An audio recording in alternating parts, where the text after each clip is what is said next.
Hello everyone. Good morning dear students. Today we are going to discuss NCERT exercise chapter 13 motion and time class 7 science.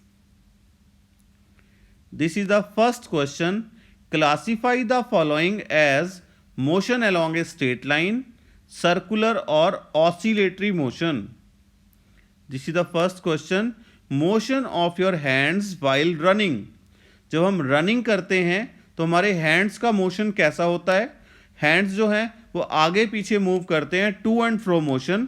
So their motion is oscillatory motion. Second one, motion of a horse pulling a cart on a straight road.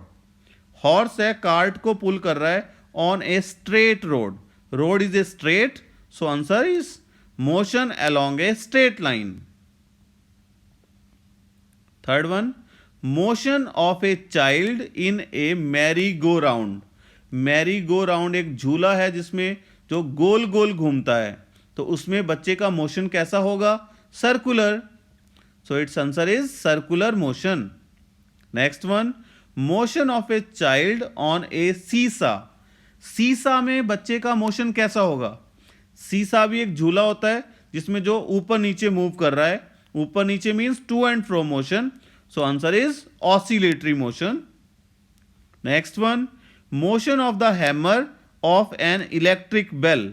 Electric bell के साथ एक छोटा सा hammer लगा होता है जो बार बार उसको हिट करता है, just like to and fro motion. So answer is oscillatory motion. Next one, motion of a train on a straight bridge. Straight bridge के ऊपर ट्रेन का मोशन कैसा होगा? Motion along a straight line. This is the next question. Which of the following are not correct. आपने बताना कि कौन सा करेक्ट नहीं है. First one, the basic unit of time is second. Yes, it is right. Time का basic unit second ही होता है, so it is correct. Every object moves with a constant speed.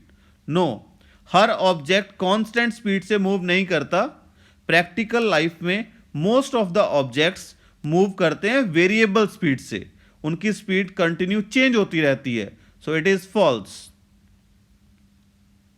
Distance between two cities are measured in kilometres. Yes, two cities के बीच की distance जो है वो हम किलोमीटर्स में ही मेजर करते हैं. जैसे यहां कपूरथला से जलंधर की डिस्टेंस है अबाउट 30 किलोमीटर.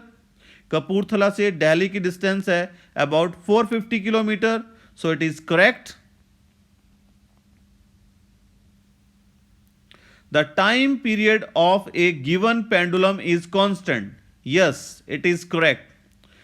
पेंडुलम का टाइम पीरियड उसकी लेंथ पे डिपेंड करता है और वो कांस्टेंट रहता है. ओके, बट यहां पे हम dissipative forces, air resistance, resistance at joint जो है उनको नेग्लेक्ट कर रहे हैं. So we can say time period of a given pendulum is constant. It is correct. Next, speed of a train is expressed in metre per hour. No, it is wrong. या तो metre per second आएगा या kilometre per hour आएगा. So it is false. This is the next question. A simple pendulum takes 32 seconds to complete 20 oscillations. What is the time period of the pendulum? ठीक है, 20 oscillations complete करने में 32 seconds लग रहे हैं. हमें time period निकालना है. तो टाइम पीरियड क्या होता है? The time taken by the pendulum to complete one oscillation. One oscillation complete करने में जितना टाइम लगता है उसे टाइम पीरियड कहते हैं. यहां पे हमें 20 ऑसिलेशंस का टाइम दे रखा है. So total time taken 32 seconds. Total number of oscillations 20. हमें एक ऑसिलेशन का निकालना है. तो टाइम पीरियड का फॉर्मूला होता है total time taken upon number of oscillations. So total time कितना है? 32. नंबर ऑफ ऑसिलेशंस है 20. तो 32 को 20 से डिवाइड करेंगे, 2 से 32 को डिवाइड करेंगे तो आंसर आएगा 16. 16 अपॉन 10. 10 का डेसिमल लगाएंगे 1.6 second. So this is the time period of the pendulum, 1.6 second. This is the next question. Distance between two stations is 240 kilometre. Two stations के बीच की डिस्टेंस 240 किलोमीटर है. A train takes 4 hours to cover this distance. इस distance को cover करने में कितना time लग रहा है? 4 hours. Calculate the speed of the train. So total distance covered is 240 kilometre. Total time taken is 4 hours. Formula of speed is equal to distance covered upon time taken. So distance covered is 240 upon time taken is 4. 240 upon 4. 4 से 24 को divide करेंगे तो 4 6 जा 24. 60 kilometre per our is the answer. Speed of the train. This is the next question. Odometer of a car reads 57,321 kilometer when clock shows the time 8:30 AM. ठीक है, 8:30 बजे 8:30 पे car के ऑडोमीटर की रीडिंग थी 57,321. What is the distance moved by the car if at 8:50 AM odometer reading has changed to 57,336 kilometre. 8:30 बजे थी 57,321 और 8:50 पे 57,336. आपने बताना है टोटल डिस्टेंस कवर्ड एंड आपने स्पीड को फाइंड करना है इन किलोमीटर पर minute and kilometre per hour. This is the question. आपको यहां पे 3 थिंग्स कैलकुलेट करनी है. Distance covered, speed of the car in kilometre पर minute and kilometre per our. So this is the solution. Total distance covered. So पहले थी 57,321, बाद में थी 57,336. So 57,336 में से 57,321 माइनस करेंगे तो हमारे पास आ जाएगा टोटल डिस्टेंस कवर्ड और माइनस करके आंसर आएगा 15 किलोमीटर. टाइम टेकन पहले 8:30 बजे फिर 8:50 तो टाइम कितना हुआ 20 मिनट्स. 20 मिनट्स को आपने आवर में चेंज करना है तो मिनट को आवर में चेंज करने के लिए 60 से डिवाइड करते हैं. सो 20 को 60 से डिवाइड करेंगे तो 20/60 1/3 hours. तो टोटल डिस्टेंस कवर्ड है 15 किलोमीटर. टोटल टाइम टेकन जो है वो है 20 मिनट और 1/3 hour. Formula speed is equal to distance upon time. Distance is 15. Minute में टाइम पुट करेंगे 20 मिनट. सो 15/20. ठीक है, 2 से डिवाइड करेंगे 15 को तो आंसर आएगा 7.5 अपॉन 10. सो फिर वो बन जाएगा 0.75 किलोमीटर पर मिनट. ओके, और इसको यदि आप आवर में फाइंड करना है तो 20 मिनट की जगह 1/3 hour पुट करेंगे. टोटल डिस्टेंस कवर्ड जो है वो 15 है और total time taken in hour that is 20/60. So 60 ऊपर चला जाएगा. 15 × 60/20. सो 20 3 60 एंड 15 3 45. सो आंसर आएगा 45 kilometre per hour. This is the next question. Salma takes 15 minutes from her house to reach her school on a bicycle. If the bicycle has a speed of 2 meters per second, calculate the distance between her house and the school. तो उसको school से घर और घर से school जाने में 15 minute लगते हैं और साइकिल पे उसकी स्पीड है 2 मीटर पर सेकेंड. हमें क्या फाइंड करना है? डिस्टेंस. स्पीड कितनी है? 2 मीटर पर सेकेंड. टाइम कितना है? 15 मिनट्स. मिनट्स को सेकेंड्स में चेंज करेंगे. सो 1 मिनट में 60 सेकेंड होते हैं. सो 15 मिनट्स में 15 × 60 900 सेकेंड्स. डिस्टेंस फाइंड करनी है. डिस्टेंस का फॉर्मूला है speed into time. So speed is 2, time is 900. So 2 into 900 is equal to 1800 meter. This is the distance covered. इसको आप किलोमीटर में कन्वर्ट कर सकते हैं. So divide by 1000. So answer आएगा 1.8 kilometre. This is the next question. Show the shape of the distance time graph for the motion in the following cases. This is the first one. A car moving with a constant speed. Distance time graph आपने बनाना है, constant speed है. So this is the answer. X axis पे आपने time लिया हुआ है, vertical line पे आपने डिस्टेंस ली हुई है, स्पीड कांस्टेंट है. सो स्ट्रेट लाइन ग्राफ आएगा विद पॉजिटिव स्लोप, ऊपर की ओर ग्राफ आएगा. Okay, straight line graph because speed is constant and with positive slope. Second case, a car parked on a road side. Road side में car को park किया हुआ है, car is not moving. So यहां भी क्या होगा, ग्राफ स्ट्रेट लाइन आएगा but parallel to time axis. इस डायग्राम को देखो, जो ग्राफ है वो ऊपर वाली स्ट्रेट लाइन है जो टाइम वाली लाइन के बिल्कुल पैरेलल है. ठीक है, इसमें क्या हो रहा है, टाइम आगे को मूव कर रहा है बट डिस्टेंस मूव नहीं कर रही. It means body is at rest. Car is in parking on a side road, car is not moving. Next question, which of the following relation is correct. So आपको ये 4 options दी गई हैं. Speed का सही formula आपने find करना है. तो स्पीड का फॉर्मूला होता है distance upon time. So second answer is correct. Second answer, speed is equal to distance upon time. This is the next question. The basic unit of speed is. Speed का basic unit क्या है, metre per second. So these are the 4 options. So correct answer is meter per second. Fourth option. Answer is fourth option, meter per second. Next question. A car moves with a speed of 40 km per hour in 15 minutes and then with a speed of 60 km per hour for next 15 minutes.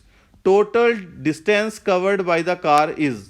These are the 4 options. तो क्या है बेटा, पहले 15 minute speed है 40 kilometre per our, अगले 15 minute speed है 60 kilometre per our. हमें total distance निकालना है. तो हम कैसे फाइंड करेंगे, 1 मिनट को आपने आवर में चेंज करना है. So 1 minute is equal to 1/60 hour. 15 minutes is equal to 15/60. Minute को आर में चेंज करने के लिए 60 से डिवाइड करते हैं. So 15 minutes is equal to 15/60 hour. So 15/60 solve करेंगे, आंसर आएगा 1/4 आवर. 1/4 आवर को आप पॉइंट्स में कन्वर्ट करेंगे, आंसर आएगा 0.25 hour. Okay, 15 minutes is equal to 1/4 hour और यू कैन से 0.25 आवर. हमें यहाँ पे डिस्टेंस कवर्ड D1 पहले 15 मिनट, इसलिए D1 बोला, बाद के 15 मिनट को D2 बोल देंगे. So D1 is equal to speed into time taken. Speed कितनी है 40 किलोमीटर पर आवर और टाइम कितना है 0.25. और 0.25 की जगह पे आप 1/4 भी पुट कर सकते हैं. सो 4 से 40 को डिवाइड करेंगे, आंसर आएगा 10. तो पहले 15 मिनट में 10 kilometres. Distance covered D2 in next 15 minutes. Speed into time taken. Speed कितनी थी 60, टाइम टेकन कितना है 0.25 और यू कैन से 1/4. यदि 1/4 पुट करते हैं तो 4 से डिवाइड करेंगे. सो 15 4 जा 60. सो 15 आंसर आएगा 15 किलोमीटर. सो पहले 15 minute 10 kilometre, next 15 minute 15 kilometre. So total distance is 25 kilometre. 10 + 15 is equal to 25 kilometer is the correct answer. So second option is there. This is the next question. These are the 2 pictures, 13.1 and 13.2. Suppose 2 photographs shown in figure 13.1 and 13.2 had been taken at an interval of 10 seconds. First picture ली, उसके 10 second के बाद second picture ली। If a distance of 100 metres is shown in figure by 1 centimetre, figure में तो हमें distance बहुत छोटी दिख रही है, छोटी छोटी कार्स दिख रही हैं, सो फिगर में जो 1 सेंटीमीटर है, actually 1 centimetre is equal to 100 metres. In this photographs calculate the speed of the fastest car. सिर्फ इन फोटोग्राफ्स को देख के ही आपने बताना है कि कौन सी कार सबसे फास्ट मूव कर रही है। So see these pictures, these photographs. तो बेटा इन सभी में सभी कार्स की पोजीशंस को केयरफुली ऑब्जर्व करो और बीच की सेंटर लाइन वाइट लाइन को ऑब्जर्व करो। तो एज पर माई ऑब्जर्वेशन, जो ग्रीन कार जो है फर्स्ट पिक्चर में रेड से थोड़ी सी आगे है और सेकंड पिक्चर में ग्रीन कार काफ़ी आगे चली गई और बाकियों की पोजीशन लगभग उसी टाइप की है। So as per my observation, green car is moving fastest. If मैं assume कर रहा हूं, if green car is the fastest and it covers 2 centimetre, दोनों पिक्चर्स में जो डिफरेंस दिख रहा है, मेरी ऑब्जर्वेशन ये है कि लगभग 2 सेंटीमीटर डिस्टेंस कवर की है। और हमें पता है पिक्चर का 1 centimetre is equal to 100 metres, so 2 centimetre is equal to 200 metres. So distance covered is 200 metre and time taken is 10 second. हमें पता है फर्स्ट पिक्चर के 10 सेकेंड बाद सेकेंड पिक्चर ली है, तो टाइम टेकन इज 10 सेकेंड और distance covered is 200 metre. So speed of the fastest car is equal to distance upon time. Distance is 200 metre, time is 10 second. तो जब आप 200 को 10 से डिवाइड करेंगे, 0 से 0 कैंसिल हो जाएगा, so answer is 20 metre per second. This is our assumption, our consideration from the given pictures. The figure shows the distance time graph for the motion of two vehicles A and B. आपको एक graph given है, आपने ये बताना है, this is the graph, this is the distance time graph. There are two straight lines A and B, these are the two vehicles. आपने बताना है which one of the following is moving faster. So my dear students, vehicle A is moving faster than vehicle B. इस given graph में it is very clear, जो vehicle ए है वो ज्यादा तेज move कर रहा है, ज्यादा फास्ट मूव कर रहा है। It is because slope of graph A is more than slope of graph B. तो बेटा जिस ग्राफ की स्लोप ज्यादा होगी, डिस्टेंस टाइम ग्राफ की स्लोप, जिसकी स्लोप ज्यादा होगी उसकी स्पीड ज्यादा होगी। सो इस पिक्चर में, इस ग्राफ में ए की स्पीड ज्यादा है, बी की स्पीड कम है। So vehicle A is moving faster than vehicle B. Which of the following distance time graphs show a truck moving with speed which is not constant. आपने इन पिक्चर्स को देख के ये बताना है कि कौन सी पिक्चर में ग्राफ जो है वो वेरिएबल स्पीड को शो कर रहा है, स्पीड इज नॉट कांस्टेंट। आपको पता है कांस्टेंट स्पीड के लिए ग्राफ आता है straight line. So first graph is a straight line, second is also a straight line and fourth is also a straight line and third graph is not a straight line. So हमें यही बताना है कि which of the following distance time graphs show a truck moving with speed which is not constant. So answer is graph third. In graph third, distance time graph is a curve. It is not a straight line. So in this graph, the speed is not constant. This is all about this exercise. Thank you. Have a nice day.